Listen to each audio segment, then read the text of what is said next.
Hey everyone, today's video is serious. This isn't drama for clicks. This isn't petty internet beef. This is about accountability. We need to talk about Fancyman, the racist language, the manipulation, and the repeated use of extremist imagery that many people have either ignored or brushed aside. If you support basic human decency, watch this all the way through. Let's start with the most blatant issue. Fancyman has been recorded using a racial slur, specifically the N-word. Not in an educational context, not quoting someone else, not condemning it. He used it casually. There is no joke excuse for that. There is no, "I didn't mean it like that." That word carries centuries of violence, dehumanization, and oppression. When someone uses it freely, it tells you something about how they view others.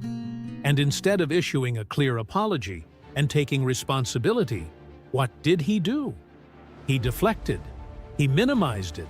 He tried to frame it as people being too sensitive. That response matters just as much as the original act, but it doesn't stop there. Over time, a pattern started to emerge.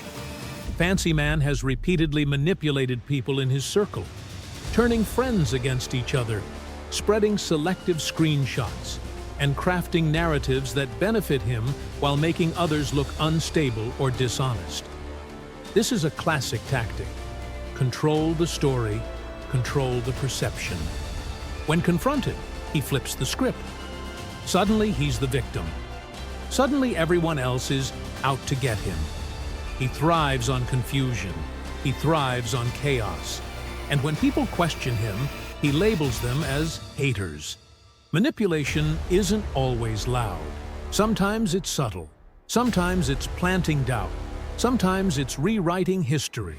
And that's exactly what's been happening. Now we need to address something that goes beyond edgy behavior. Fancyman has repeatedly spammed the Nazi flag in chats and online spaces. Let's be clear. That symbol represents genocide. It represents white supremacy. It represents one of the darkest chapters in human history.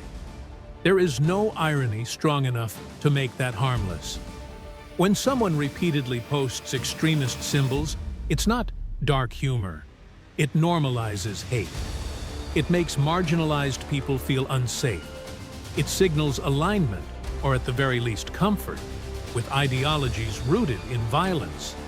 And when called out, again, he brushed it off as trolling. Trolling stops being just trolling when it spreads hate symbols. Some people will say, "Why are you digging this up?" Or, "It's just the internet." But this matters because platforms amplify behavior. When people with influence casually use slurs, manipulate communities, and normalize extremist imagery, it creates an environment where that behavior spreads. Silence protects that behavior. Accountability challenges it. This isn't about canceling someone. It's about drawing a line.